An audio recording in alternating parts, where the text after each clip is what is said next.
crashing below me, and a million blazing taxis raising a roar. Here am I above the town, in my pet-painted gown, down in the depths on the 90th floor, while the crowds at El Morocco punish the parquet, and at 21 the couples clamor for more.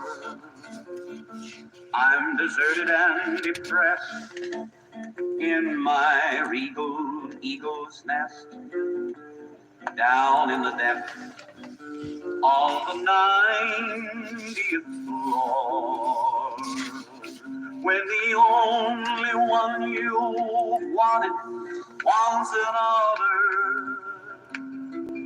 What's the good of swanking cash in the bank galore? All I do is sit and think while I have another drink. Where is tomorrow?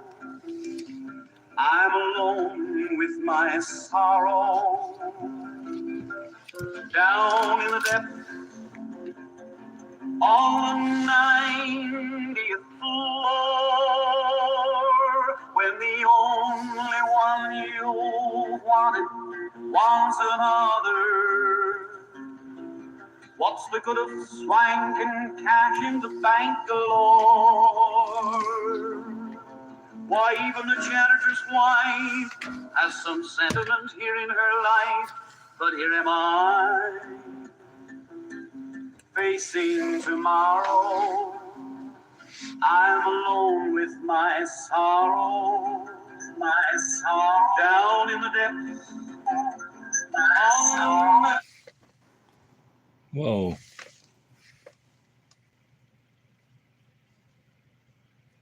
Not what we wanted, buddy. Whoa. Well, now it's done. Cut it off. I shut the volume off. Oh, well. Boo-hoo. Boo fucking who. Get off the screen. You fucked it up. Hello, Robs. Back with another book. Pot Shots from a Grosse Point, or Grosse Eel Kitchen, by Lucy and Sidney Corbett. Sidney was an auto executive, and Lucy was his wife. Together, they wrote a book. This is basically a cookbook, and it is also a history book. So the combination of history, Detroit history, that is, and cooking. And this originally appeared in the Detroit News and then later the Free Press after the Detroit News.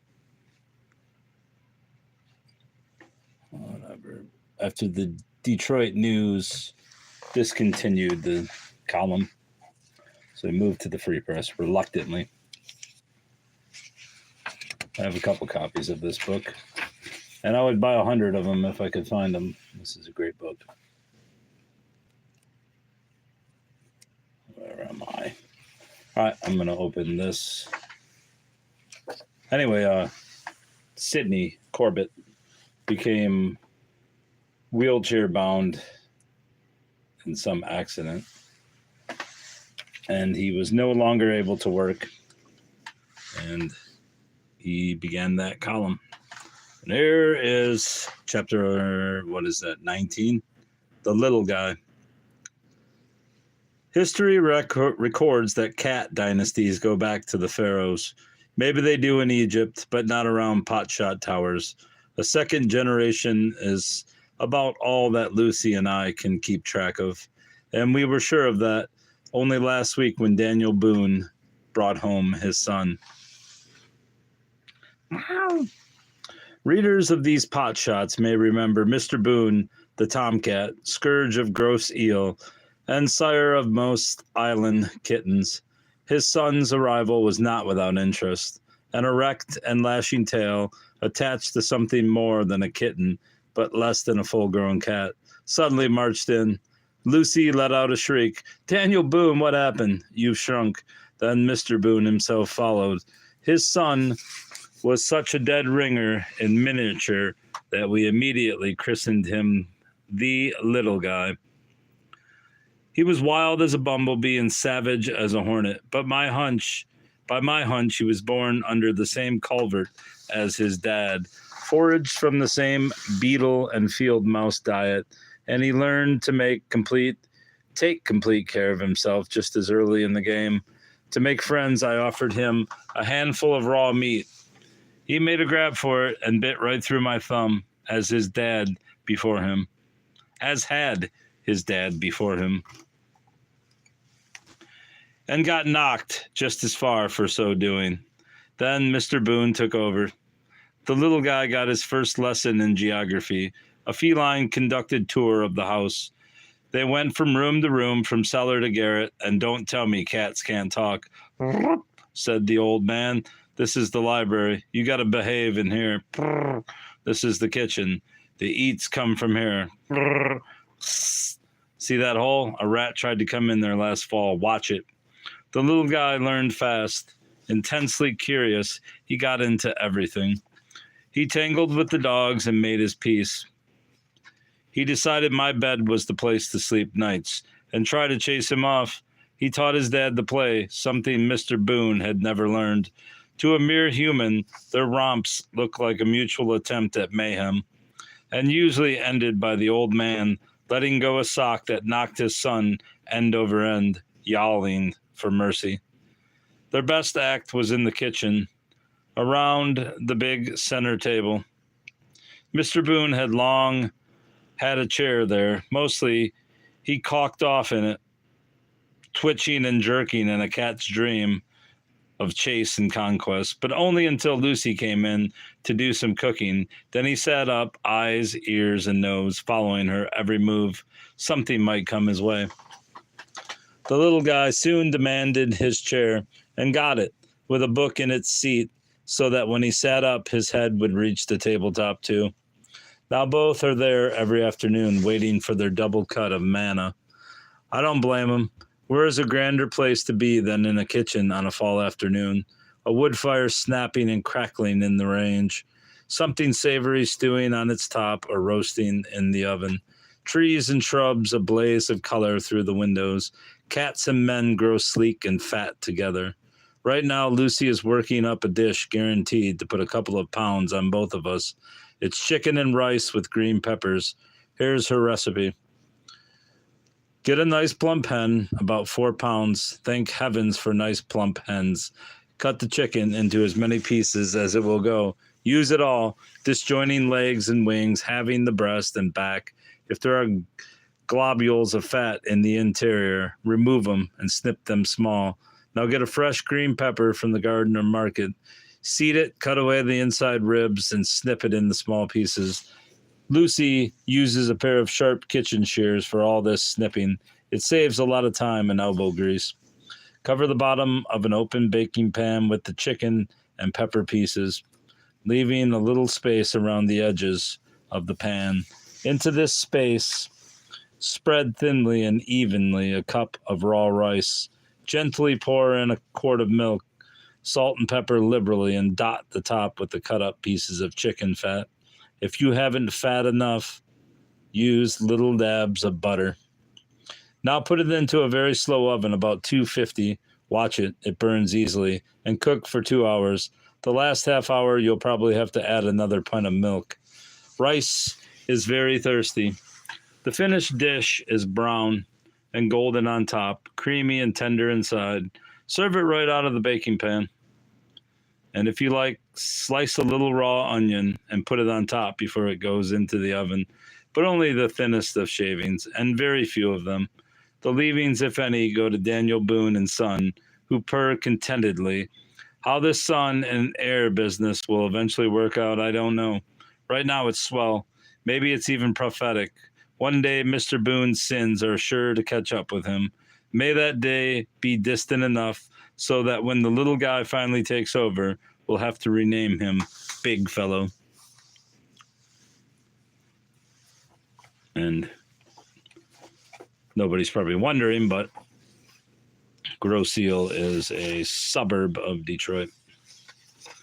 Let's see if there's a nice winter one here. I know there's one about March. We got March to look forward to. March Mud, 113. Hey, there's the Easter story too. All right, let's go to 113. Hello, Bobs. March Mud, chapter 22. For more than 100 years, the long front windows of the old Grosse house have looked out on an ever-changing scene. But the other morning when I awoke, they looked out on nothing. Nothing but fog that hung from the porch eaves and an opaque white blanket that blotted out the outdoor world.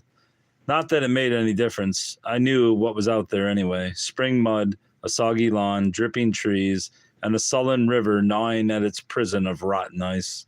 It looked like a gloomy day ahead, and I said so to Charles Bruce when he came in with an armful of logs to lay a fire. "'Tis nay, Bonnie, I'll agree," he said as he got me up, "but your breakfast is ready the new. You'll find comfort in that." There was, and I ate it in my wheelchair before the fire. Buttered toast, coffee with hot milk, and an English egg.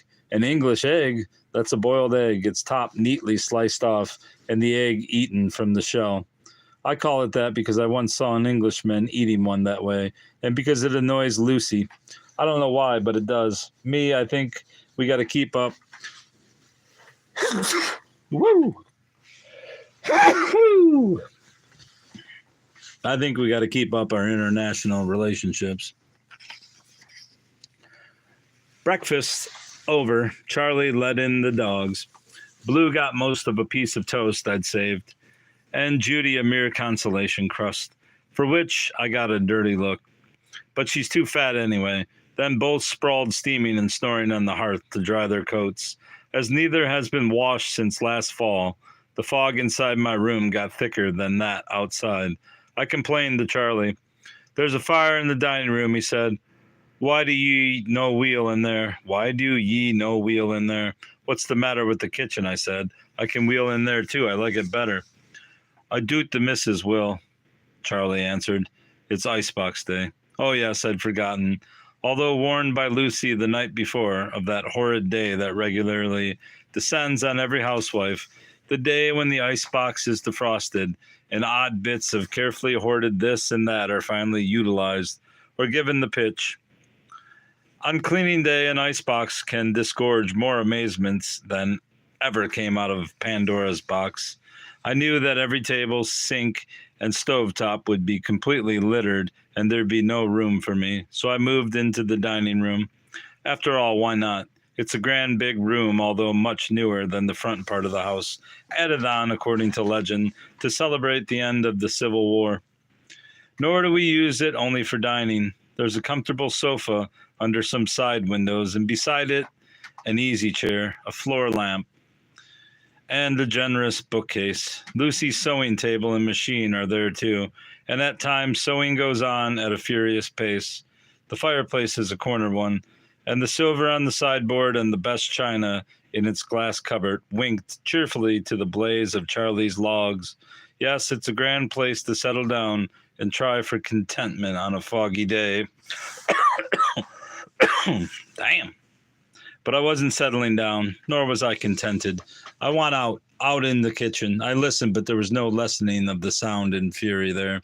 By and by, Lucy came in. "You can just stop moping," she said after one look at me. "It'll be hours before there's room for you." So I selected a book and snuggled down by the fireplace. It was a good book, and the day wore on, not too slowly, but I kept an ear cocked kitchenward. Why? Well, all toil and turmoil have a reward, and the reward of Icebox Day is frying pan pie. Come on out with me while we make one. By now, the kitchen was spotless and the icebox gleaming. On the center table was the frying pan, and in it the salvaged leftovers from the icebox. About a cup of green peas, an equal amount of string beans, a dollop of creamed cabbage, and a gob of brown gravy from the roast lamb of an earlier day in the week. The remains of the lamb leg was on a breadboard beside the frying pan. So was the tougher end of a bit of steak and a hunk of sausage, a little tired perhaps, but not yet at the furry stage. I cut them all up and heaved them into the frying pan. Then I scraped and cut up 2 or 3 carrots, peeled 4 potatoes and cut them into 2-inch chunks, skinned 6 smaller-sized onions, all raw, and into the frying pan they went. Salt, pepper, and a few kitchen herbs were added.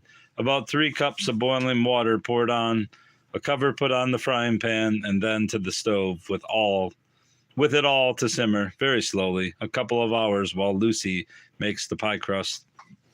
Pie crust, that's Lucy's province, and maybe one day she'll tell all, but I do know she makes it without fuss or feathers by using what she calls her pastry set. That's a piece of heavy white canvas about a yard square and an old-fashioned rolling pin tightly covered with a stocking sleeve. Or it was, unless Lucy took it off to wash it. A little flour is sprinkled on the canvas square, then the rolling pin in its stocking cover is rolled back and forth a couple of times. Then Lucy puts the pastry dough into a flat cake and rolls it out as quickly and lightly as she can. Afterward, the canvas is folded around the roller and the whole thing tucked away for another day. When the crust is all ready, it's laid right across the frying pan and browned in the hot oven, 450 degrees. Then the pie is served directly from pan to plate. Easy, sure, and an easy and delicious end to a hard day. A complete one-dish meal, particularly if you've got a guy in a wheelchair to do a little meat and vegetable cutting. And that same guy in a wheelchair is very glad as spring advances and March comes to an end. Why? Mud, or the end of it, rather. The end of your thick, gooey, gross eel mud. Go outside and you're up to your knees. Come in and you track it with you, maddening the housewives, ruinous the floors and rugs, a delight to kids and dogs. Of the last, which is the better indoor mud spreader, I wouldn't know. Island mamas stake, they're all on kids. Me, I bet on dogs, especially a Springer Spaniel like our Judy. She could find mud in the middle of the Sahara Desert, and what's more, bring it home with her. Never does Lucy warily lay down mop or broom without someone opening a door, and in rushes Judy. Then frantically from Lucy, you, Judy, outside, whack goes the broom, yipe goes the dog, slam goes the door. Cruelty to the animals? Not at all. Judy loves it. If by 8 o'clock in the morning she has gotten every member of the family to chase her with a broom, her day is made. But just the same, Lucy and I are glad when the March mud is gone. Gone, too, is the ice from the river, and with it the fishing shanties clustered under the lee of Stony Island, hard by the Livingston Cut, where in summer the long ships pass. All winter, through the front windows of the old Grosse house, I've watched those shanties and the fishermen plodding toward them across the frozen river. To me, that seems a silly way to fish. The lonely gloom of a tar paper shack, the feeble warmth of a tiny stove, the long crouch over a hole in the ice. But maybe it's a nice place to sit of an afternoon and kill a pint. From now on, the fishing will be done from boats. Good fishing, too. The spring run is on. Pickerel, perch, rushing up from the cold deeps of Lake Erie, to spawn in the marshes and shoals of the river mouth. A lot of city jaspers come down from Detroit to catch them. Few do. It takes our native island fishermen for that. They know every hole and hiding place. Along the riverbank, every channel through the weeds, knowledge handed down from father to son through generations of French Indian, and Yankee pioneers who settled on our shores for the wildlife that swarmed there. Not many are left now. Factory, store, and town have drawn away the most, but for the old-timers, game still is plentiful, and the fish still run. And if you are lucky enough to call one of them friend, you may occasionally go with him to the fading shadows of an almost forgotten frontier. For years, such has been my luck. True, I can no longer go with him, but one I still call friend. Often he comes to see me in my wheelchair, and always with some trophy of his gun, rod or spear. In the fall, a duck or pheasant. In winter, a rabbit or perhaps a piece of venison. And only the other day, a fish, 2 fish, beautiful pickerel, bright-eyed and flopping in their straw basket. Roll 'em in, too, my friend proudly announced. Swell, I said. Clean 'em, will you? Save the roe for morning, and we'll have the fish tonight. You cook 'em and stay for dinner. His cleaning was wonderful to watch, the quick, sure hand of the huntsman. In the wink of an eye, scales and bones came away. The roe sacks, pink and oval and unbroken, lay on a plate for next day's breakfast. The fish in 4 gleaming fillets ready for the pan. How do you want 'em? He asked. Fish and chips, I said. Those are fish fillets in batter, fried in deep fat. The chips are French fried potatoes. Both are a cinch to do. First, make an unsweetened fritter batter. Into a bowl, put 2 cups of flour, sifted. Add 3 tablespoons of baking powder, 1 teaspoon of salt, 1 tablespoon of sugar. That small amount of sugar merely allows the butter to brown. It won't sweeten it. Mix these together and stir in 3 eggs and 1½ cups of milk. Beat all this to a smooth, rather thin batter and let it stand in the bowl until you're ready to use. Now cut the fish fillets in 2 unless they're quite small. The pieces should be about 5 inches long and dip them in the batter. Then drop them just a couple at a time into a pot of good hot fat, lots of fat. 4 to 6 inches deep. The fish pieces will sink to the bottom, quickly rise, and in a few minutes will be a golden brown. Lift them out and let them drain on a piece of brown paper in the oven. French fried potatoes are done the same way, except that no batter is used. The peeled potato pieces should be about finger size before cooking. While this is going on, Lucy prepares coleslaw, a must for this type of fish meal. It's her own special kind, made with buttermilk, and has a far and wide reputation. Slice a fresh green cabbage paper thin and cut the slices to bite size. Do the same with 1 large or 2 small onions and a half dozen stuffed green olives. Put all this into a bowl, add a few capers and a little of the caper juice from the bottle. Salt it and lightly toss the whole. Now the sauce to pour over the cabbage, which really makes the slaw, into another bowl. Put a teaspoon of salt, some freshly ground black pepper, a pinch of turmeric, a pinch of curry powder, a teaspoon of Worcestershire sauce, and a ½ cup of mayonnaise. To this, add enough buttermilk to make the sauce the consistency of thick cream. Stir it well, pour it over the cabbage, and toss until blended. And there you are, the hot, crisp fish pieces and brown butter and delicate fried potato fingers. Then the cool, tangy cabbage slaw, a meal for a king, except that we haven't any kings around our Great Lakes. But nothing is finer than good freshwater fish, firm and hard-fleshed from their winter in the icy deeps, and in the spring, right at its luscious best. Long may the river flow, the lakes beckon, and the fish run. Easter story, chapter 23. On the island's eastern shore, looking in across our great river toward Ontario, in Canada, where once French Catholic and British Protestant fought each other so bitterly and now live so peacefully, stand Grosse's 2 churches. The one farther down, a simple wooden structure, lovely in the dignity of its memorial windows, nestles quietly behind an ivy-covered stone wall under the shelter of a grove of giant elms. Ever since the closing days of the Civil War, it has so stood, a living, vital part of our community life. There is almost the quality of an Easter story in the account of how it came into being and of the simple Christian principle it has so long proclaimed. To relate that account, I quote from a report to his diocese of Michigan's first Episcopal bishop, the what the hell is RT? The Right Reverend, I don't know what that is, Samuel A. McCoskery. This day I consecrated on Grosse St. James Chapel, the fruit of a life of toil and service of a faithful colored servant of Christ. That faithful colored servant of Christ was Lizette Dennison, a runaway slave who escaped to Canada via the Great Road to Freedom, the Underground Railway. Shortly after our Northwest Territory was declared forever free, she came back across the river to work for many years as nurse, housekeeper, and general factotum of one of our downriver families.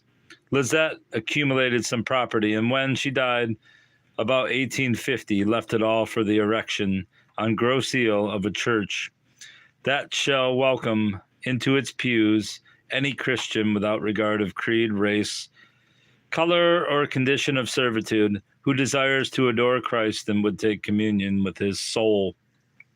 It was not a new idea. At the turn of the century, and I don't mean this 20th one, but of an earlier time when 1799 ceased to be a date line and letters began to be headed 1800, the good Catholic father, Gabriel Richard, had already put it into effect. After celebrating Mass at Old Detroit St. Anne's Church, he went at once, as the only cleric in the area, to the town council chamber and there conducted a non-denominational service for the Protestants of the community. Long has it been so on Grosse. Our two parishes, Catholic and Protestant, have lived together as friends, each helping the other, united in their good works, so much so that with the aid of the Red Cross, Grosse has never needed any formal civic relief organization. The island takes care of its own. But no work, however excellent, can be furthered without that crass and mundane thing called money. One way our two little churches got it was through that time-honored custom, the church social, climaxed by a good hearty picnic supper. And being islanders, the parishioners went at it in a most forthright manner.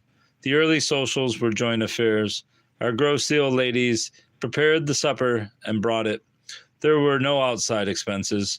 Both parishes, Catholic and Protestant, turned out, and all hands had a swell time. Why not? Good company, good food, and if in a good cause, so much the better. The menus quickly became standardized. Nearly everybody kept chickens, so item A was chicken salad. Also, nearly everybody kept a few pigs and smoked their own hams, so item B was home-cured ham. What could be nicer? The long picnic table spread under the trees by the riverbank, with a great bowl of chicken salad and a huge ham alternately dotting every foot or so of their length, and both washed down with steaming mugs of campfire coffee and topped off by homemade ice cream and cake. Even today, that church social chicken salad is standard island custom, and every Grosse family makes it that way. The recipe calls for chicken meat, chopped celery, mayonnaise, and nothing else except salt and pepper. But like all good recipe, there's a trick to it. First, steam the chicken until tender. Don't boil it. Use very little water, a slow fire, and cover the pot. Let the chicken cool, chop it fairly small, and put it into the bowl in which it is to be served. Now for the trick. Squeeze some lemon juice over it and let it stand for a couple of hours. Then stir in the chopped celery, the seasoning, and the mayonnaise, lots of mayonnaise, and put the whole thing, bowl and all, into the icebox to marinate and blend overnight. I suppose this is spilling an island secret, but I maintain that the church should share the formula for its good work. And our two have done for many years, so they still stand shoulder to shoulder, and on Easter mornings the peal of their bells answers the echo of an older and almost legendary one, the great bell which Madame de France, daughter of Louis XIV, gave to the Huron Indian mission across the river. Long may they peal, proclaiming peace and goodwill along the great waterway border between Canada and the United States. Drawing room soiree.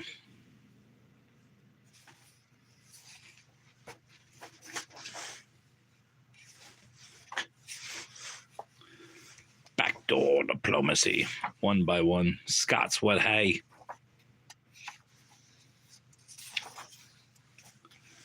See what else we got here. See, no one gives a flying crap about this book, but I don't care. The elusive fireplace. I really need to use my fireplace. Beautiful soup. Drawing room soiree long, long ago. Mexican hayride. The little guy. Whiskey sling. about long, long ago, 76.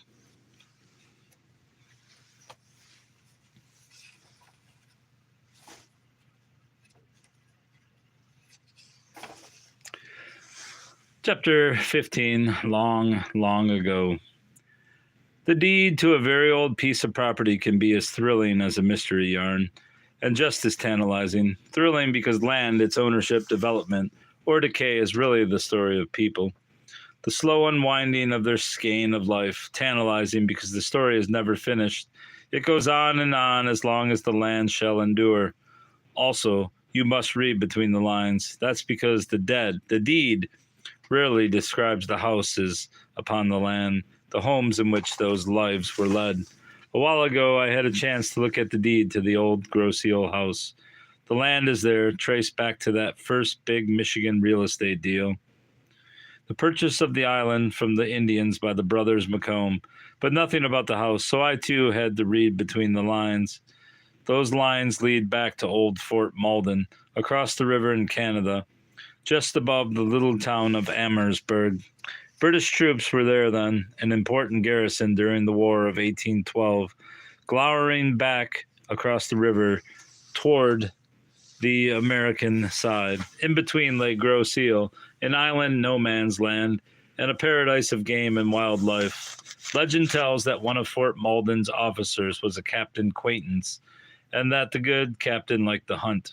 Grosse was a swell place to do it, but the island was never under complete British control.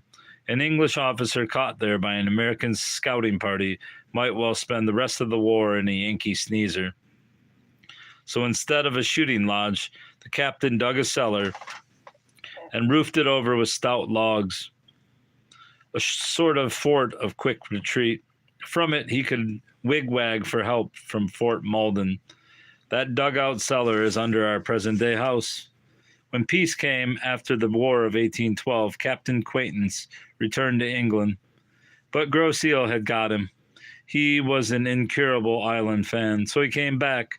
This time he was determined to have a house, not a dugout, but from a British point of view, this was still a wilderness land, so he brought the markings of his house with him.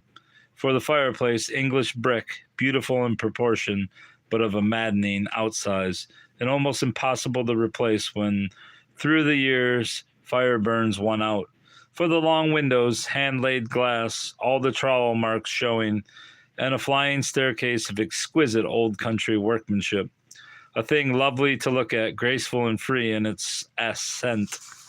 From all this, the old house went up, dignified and simple, gracious and hospitable in its design for living.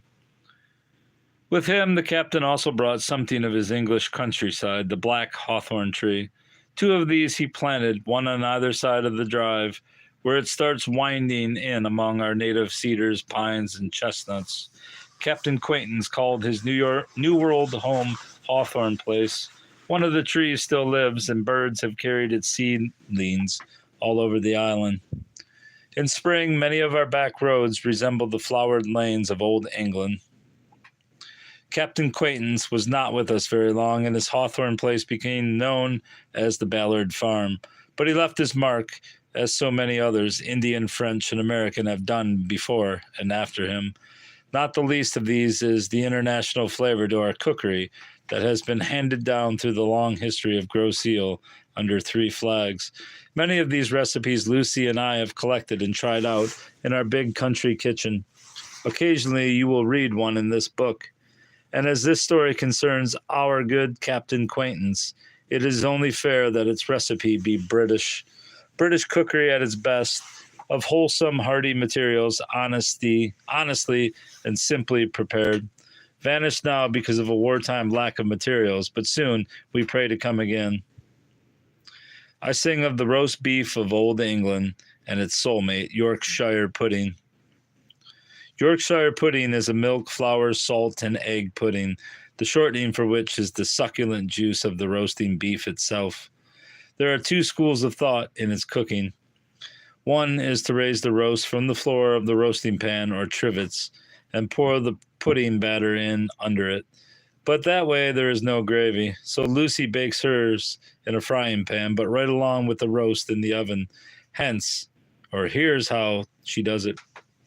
3/4 of an hour before the roast is done, mix a cup of flour and a 1/4 teaspoon of salt in a bowl, and gradually stir in a cup of milk to form a smooth paste. Add 2 eggs and beat the mixture to a froth with a Dover egg beater. Now add 2 tablespoons of hot beef fat from the roasting pan and beat some more.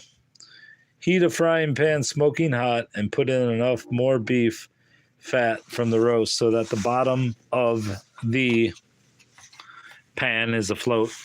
Pour in the pudding batter. There should be about an inch of it, and slap the pan in the oven. At this point, you must turn up the oven heat to about 450, so allow for a hot fire to finish off your roast, i.e. the roast must be rare enough to take a hot oven the last 45 minutes of roasting so as not to get overdone.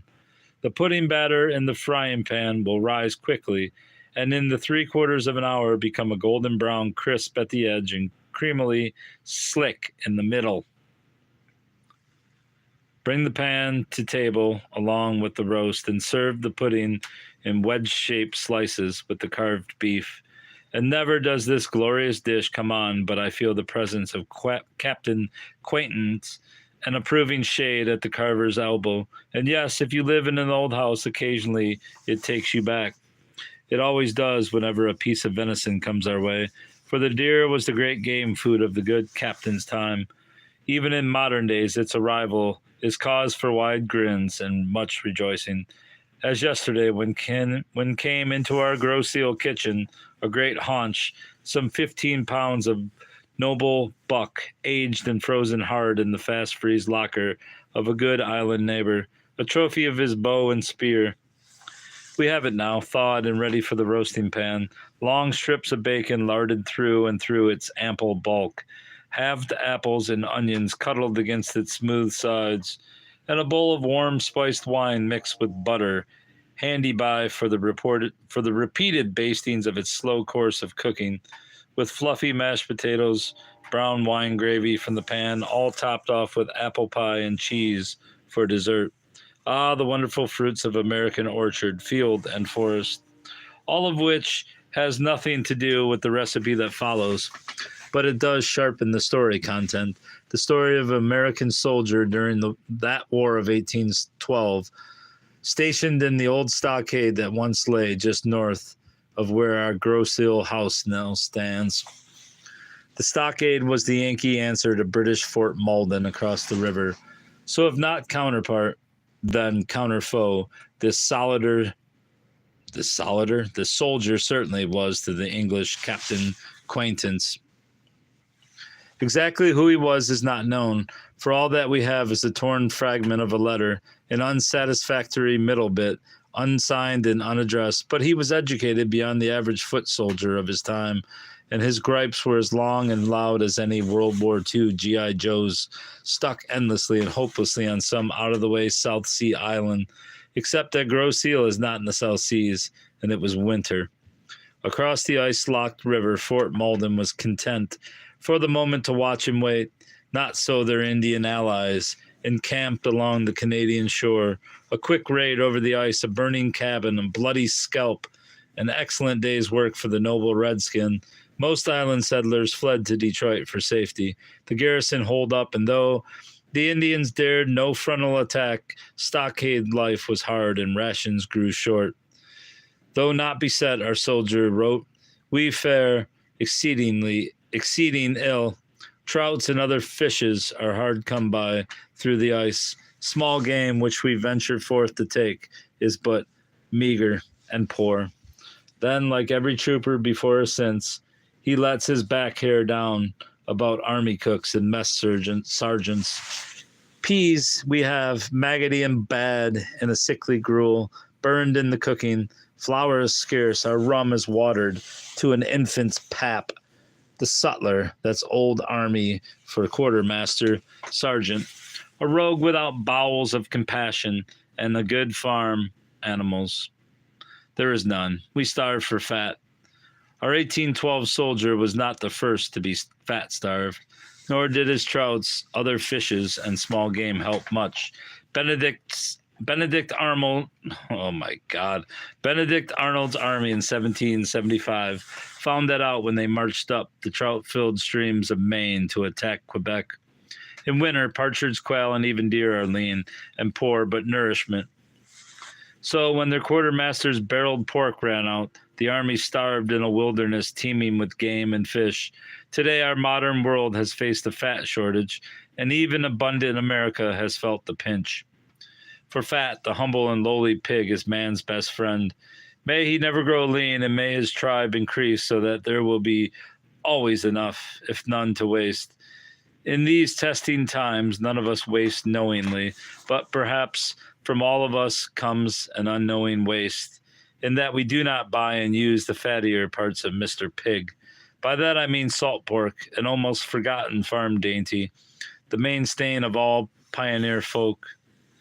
Did you ever taste salt pork country style with cream gravy? If not, you've missed something. Let Lucy tell how she prepares it. First, buy a thin slab of the salt pork with a streak or two of lean showing through the fat.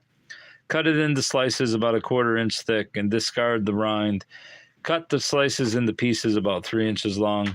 Dump the pieces about 6 per person into a cold frying pan. Put a slow fire under it and pour in enough cold water to cover the pork slices.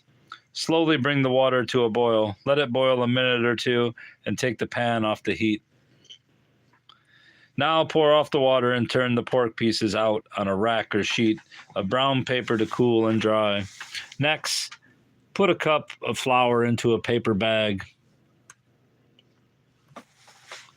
and literally sprinkle in some black ground pepper. Liberally, not literally, but no salt.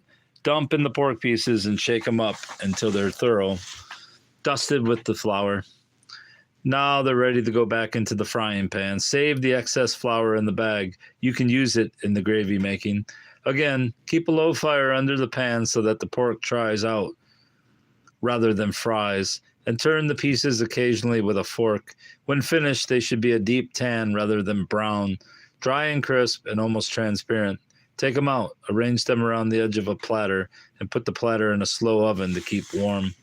Now we're ready to make the cream gravy, the all-in-all for this dish.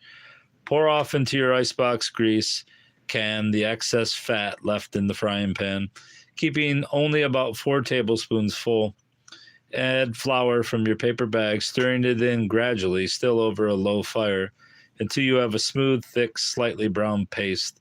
Then slowly pour in milk, still stirring, enough to make a gravy rather on the thin side, and bring it to a boil. Let it boil 2 or 3 minutes and turn off the heat. Next, fill the center of that platter with peeled hot boiled potatoes, whole if you can get the little spring new ones, or cut into inch cubes if your potatoes are the large ones. If you're from the South, you'll like whole boiled pearl hominy instead of potatoes, but suit yourself. Now pour the cream gravy over all, the potatoes or hominy in the center, the salt pork pieces around the platter edge, and there you are, a dish that fed the men who flung out transcontinental lines, sustained the pioneers in a winter wilderness, and tickled gourmet palates down through the centuries. Hot greens, peas, string beans, spinach go perfectly with it. Or even better, a tossed green salad. Yee-haw! This is one of the greatest books ever, at least in concerns with Detroit. Fucking brilliant, bruvs. Christmas peace. Well, Christmas is past. Harvest home. What is it? 44 minutes into this. Crosscut capers.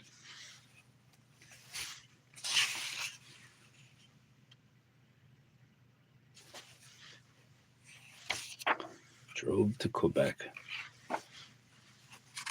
2 islands meet.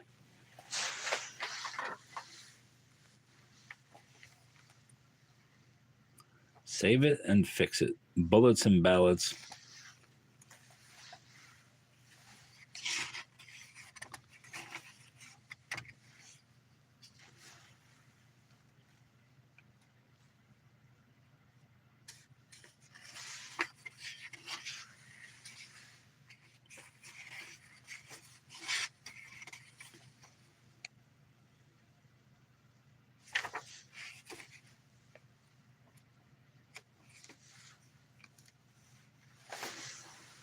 All right, that's all, bros.